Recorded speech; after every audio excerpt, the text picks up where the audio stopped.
Well, hello! Mwah, mwah, mwah! Welcome to the Magical Mystery School, and thank you for coming back to Symbols of the Tarot Class 25. So today I'm going to do a few more things on picking out keys from your for your spreads and that kind of thing, but I'm mostly going to be looking at the minor arcana. Now, I'm not going to go into major detail like I did for the major arcana.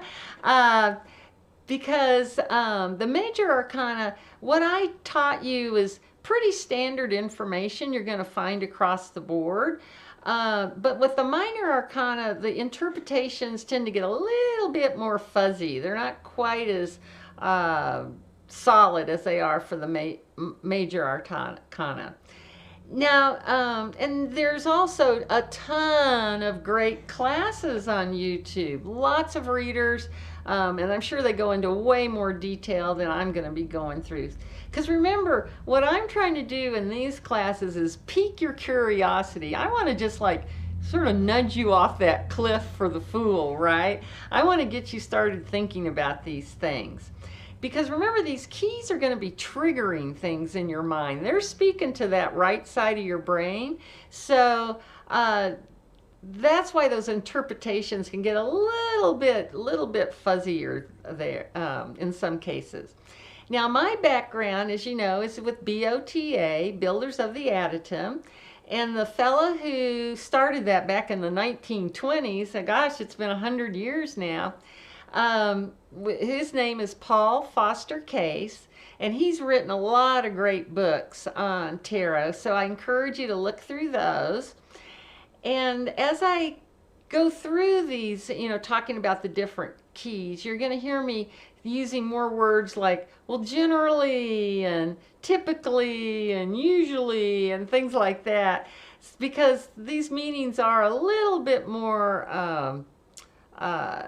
the way you interpret them in your own being. In fact, I saw this one woman, I think if she's not in her 80s, she's getting close. And so she's been reading tarot for 60 years, right? Plus, maybe. And, every once in a while she'll just say, now, nobody else interprets this card like I do. But it's just the way I have learned to do it, and or what seems right to me, so that's the way I'm gonna do it. So do see these, especially these classes on the minor, as something to kind of push you to the next level. And remember too, all these keys, major and minor, have positive and negative interpretations. So sometimes, the ones like the Tower, that seems like the worst thing that you could get in a read, and it does. I mean, whenever you pull out that tarot card, I always go, ooh, there's always some little something there. But just remember, even though, the Tower may come in and knock your socks off, literally, remember to go on in life to that next level, to get, it's like, to get to that better relationship, you've got to destroy maybe the old one and get it out of your life. Just knock it out, get it out, go, so you can be free to find someone new and even better. And also there's different levels of that vibration. So when I talk about different levels, don't feel like, oh, I need to raise, I need to be a higher vibration. Yeah, we all want to be a higher vibration. But remember, with the Fool's Journey, remember when he finally got to the world there at the end, and he was like flying high, just dancing on clouds. The next thing he did was, boop, off the cliff again to start a whole nother round of the journey. And that's what we're on here. We're all on this journey at different places and different stages and all sorts of things like that. And remember too, these keys also tell a story. So you're also going to be seeing a lot more, or getting a lot more sense of oh, well, this means this, but it becomes more like a story with these readings, as opposed to just analyzing one card. Okay, so I'm going to put you on pause for a minute, and I'm going to bring the camera down. We'll look at the keys in more detail.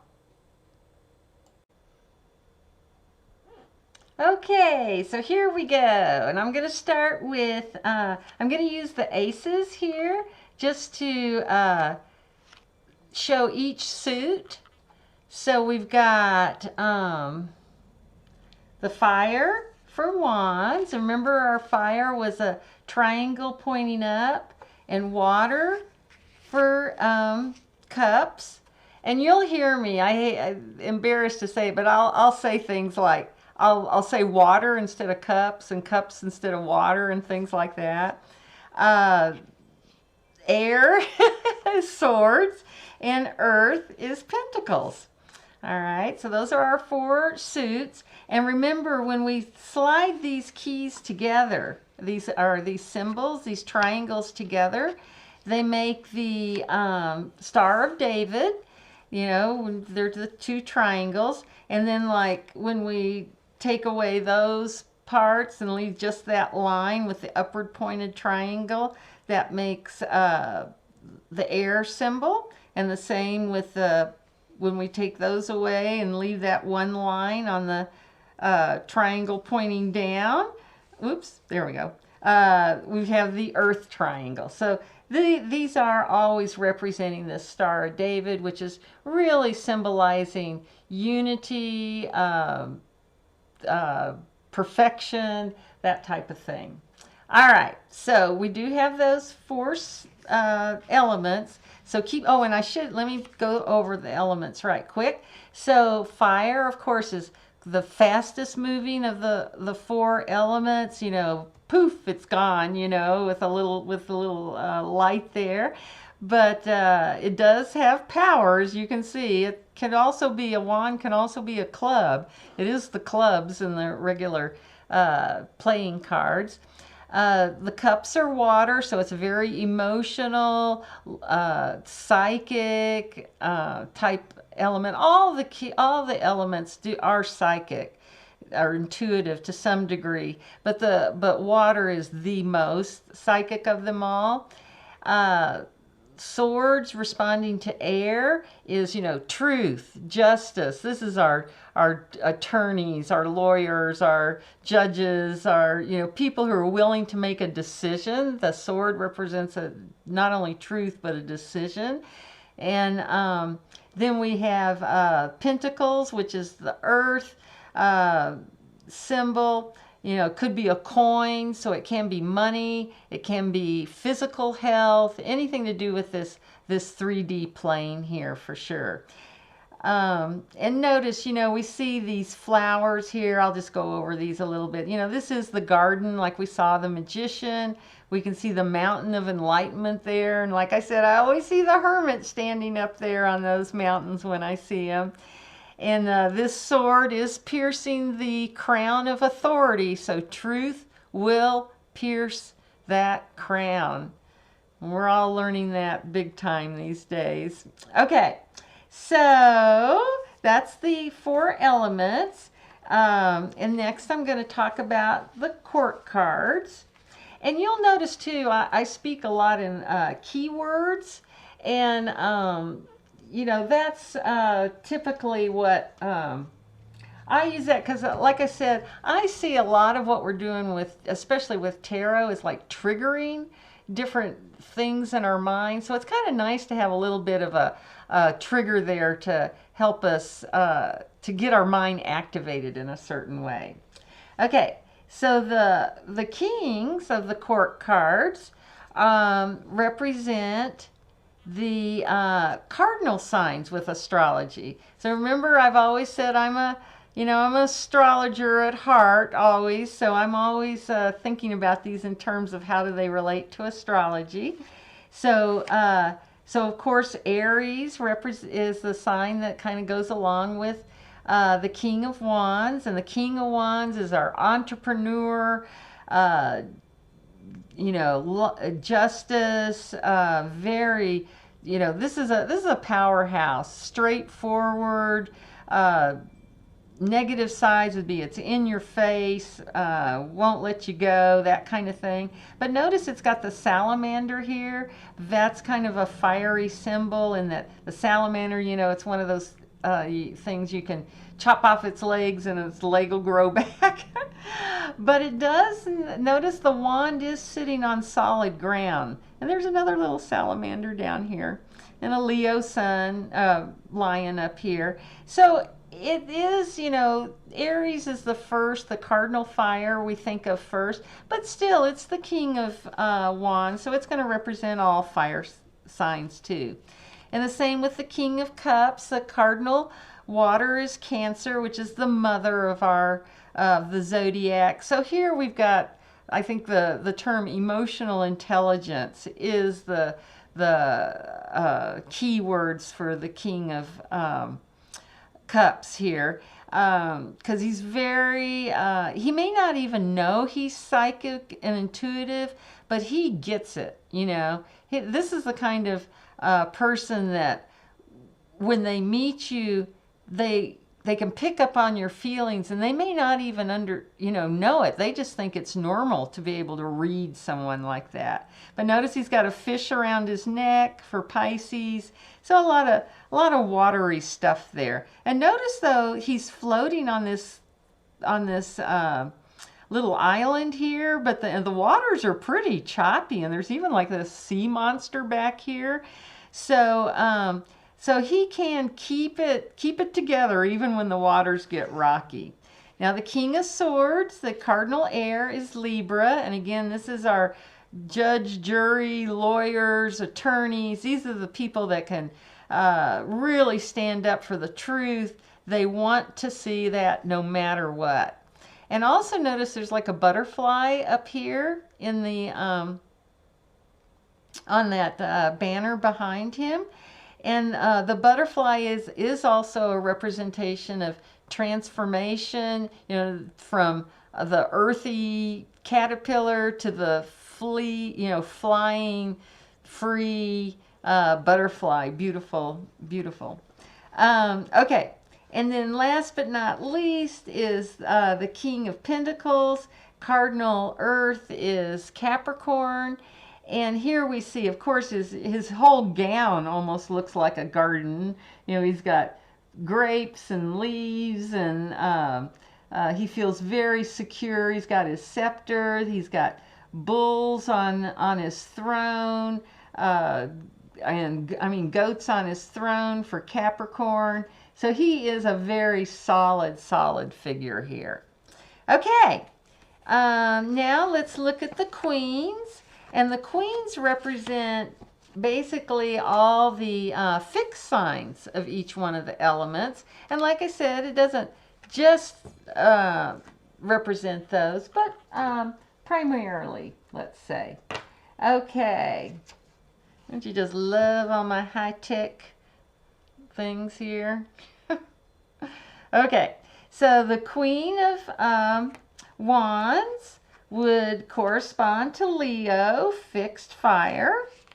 And then the Queen of Cups would correspond to Scorpio, fixed water. The Queen of Swords, fixed air, is Aquarius. And the Queen of Pentacles is fixed earth, which is Taurus. Now, this, when we look at these, we can see, I mean, there's Leo is on her throne. She's got lions up here. She's got the sunflower. The sun is the ruler of Leo. Oh, and I should also say, and she has this beautiful black cat here that's giving her lots of intuition and such. And I should have said this about the King of Wands too. Very much of an entrepreneurial sign. And the same with her. She is strong. She knows what she's doing. She knows what she wants. This is a person that really can go forward. So if you get this in a reading, you know you're headed somewhere for sure, with lots of decisions made already. Now, the Queen of Cups, fixed water, is Scorpio, and she is the only cup sign that actually still has the lid on her cup. And that is because she can keep a secret. And that is exactly what we look at when we look at Scorpio here. Scorpio is one of the best secret keepers of the whole zodiac for sure. So, she's again very emotionally intuitive, but kind of quiet and more reserved about it. Whereas the King of Cups is a little bit more out there with his emotional understanding. Um, Whereas the Queen kind of keeps it a little bit more to herself. Now, the Queen of Swords corresponds to fixed air, which is Aquarius, and is kind of a pretty cool position. And Aquarians are known for being pretty intellectual, pretty,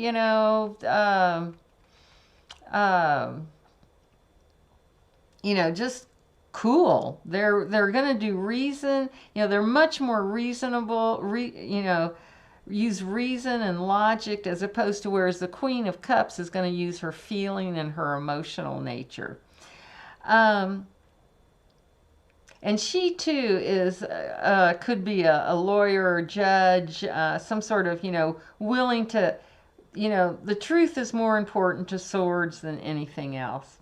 Now, when we come to the Queen of Pentacles, here we have a character that's, that is all about security, taking care, providing abundance,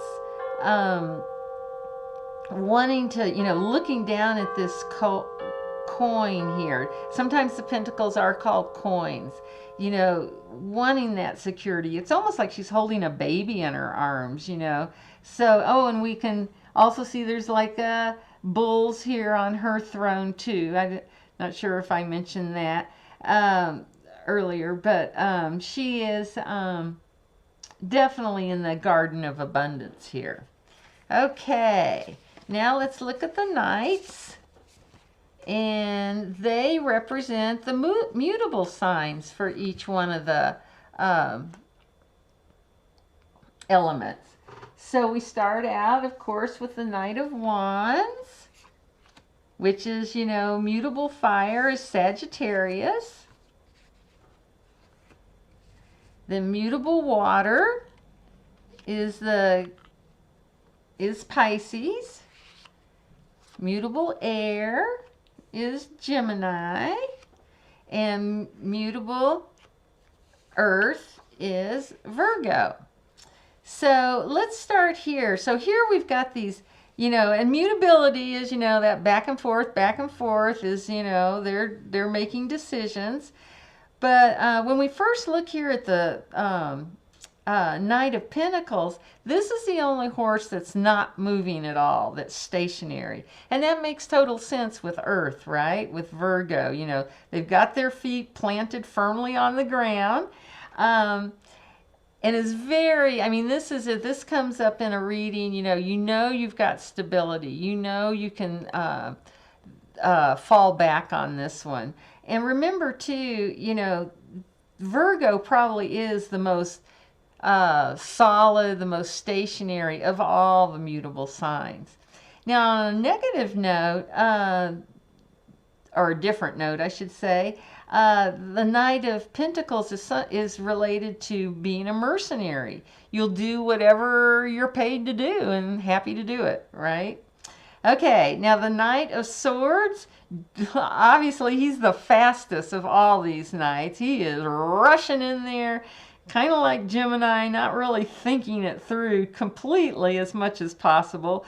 His horse even's kind of got a little bit of a wild look in his eye too. But he is, if you get this knight in a reading, it's going to happen, and it's probably going to happen pretty quickly. As far as timing goes, of course, Pentacles would be the things that you're seeing in a reading. It might be up to a year before things come about. Cups, still slow, but not as slow as that. So we're looking more like, 6 months or so. And then the Swords are the fastest. So if this comes up in the reading, some sort of change, mutability is coming up pretty darn fast. And it is based on truth. with the sorry there, I got distracted for a second. With the wand here, now the horse is not going like this one, raring to go. But he is raring up and getting ready to go, and that is so sad. You know, to again that back and forth. You know, am I ready to go? I'm ready. No, I'm not. Yes, I am. No, I'm not. Yes, I'm in. Round and round and round. So this one you're ready to go, but you're going to stop and think a little bit more. And you'll see the salamanders on his tunic here, always showing that fiery symbolism. Okay, now let's go to the pages, which are a little bit different than the first three court cards, because they relate very nicely with these aces. So the pages, here's the Page of Wands, the Page of Cups, Page of Swords, Page of Pentacles. Now, these are a little bit different because they don't really go with astrology signs, zodiac signs. They're actually going more with the seasons. So here's some cards that you can get a little bit of timing from. Tarot, if you want timing, I would encourage you to go to astrology. That's the place to go there. But you can at least get a little bit better idea of timing. So either one of these pages or aces are corresponding to the spring equinox. So that's in the March when the sun goes into Aries. So if they came up in a reading, you might have that kind of time frame to look at. The Ace and the Page of Cups are referring to the summer solstice, Cancer, when the sun goes into Cancer. The swords are referring to the fall equinox, when the sun goes into Libra in October. And I'm sorry, September, duh. And then the Pentacles are referring to the winter solstice, at least on the northern hemisphere. Maybe I should just call it the December solstice of when the sun goes into Capricorn. Okay, but besides that, another thing that they relate to is communication. So the pages are more outer communication, things like how we're communicating in this 3D world. The Page of Wands is kind of like the town crier. If you're needing to make a talk or a speech, this is the kind of key you want to really focus on. The Page of Cups here, again, this is more emotional stuff. And when we see this key come up, and again, it's more on that outer plane. Whereas, I'll just mention this right now. All of these aces, as you can see, they're hands coming out of clouds. So that's signifying that its spirit is coming in and communicating. So this is the communication you're going to be getting during your meditations and that sort of thing. Whereas this is more out there in that outer world. Now again, that negative and positive, some people would say, oh, there's a fish in his cup. And I've heard some readers call that the stinky fish. I mean, that would be a little disturbing to be walking around and suddenly realize there was a fish in your cup. So that'd be kind of icky. The others see, fish as an abundance symbol. So, and especially emotional abundance. So maybe this might mean too that you're just getting it more, you're understanding more. The ace here, now this is where our emotional, I love this, Abraham calls it your emotional guidance system. And really, if you feel yourself in the flow, right, in the water, along that stream of least resistance there, and things feel good, you're probably in the right place, right? But if you're feeling uncomfortable and things don't feel quite right to you, that's that, it's telling you maybe you need to stop and see. Maybe that's a stinky fish, not an abundant fish. So do pay attention to your feelings and your emotions. They are giving you notice on whether you're in that stream of least resistance. Um, Now, and I must admit, I was, I was kind of brought up with things should be really difficult. Things shouldn't be easy. I'm so glad I found that, yeah, things are supposed to be easy. Okay, now the Page of Swords. He's got his sword upraised. Some people call this Archangel Michael, and he's ready to lop off some hands and arms. I always think of the Black Knight in the Monty Python and the Holy Grail. If you haven't seen it, you got to see it. It's totally hilarious. And we've got, airy, we've got birds flying in the background, that kind of thing. And we're seeing that sword of truth here, piercing that crown of authority, okay? That truth is more important than authority. Let's see. Oh, and also kind of a little bit of a negative interpretation is that this is also called kind of like the spy in the camp. So here is someone who's keeping his ears open, but he's going to go back and tell other people's secrets and things like that. Now the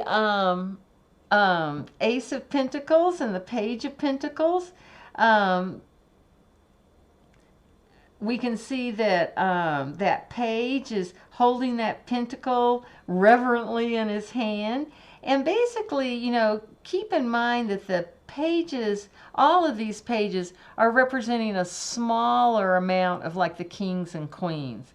So if somebody's asking about a raise, a pay raise, or an inheritance or something like that, if the King of Pentacles show up or the Queen of Pentacles, yay, big. Page of Pentacles, yeah, they're probably going to get the raise, but maybe not as big as they thought it might be.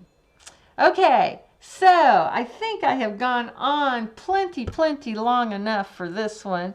So I'm going to stop here, and we'll start next time, and we'll do the minor arcana, the number cards, the count cards.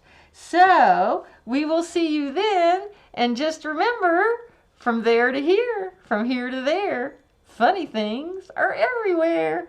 Bye!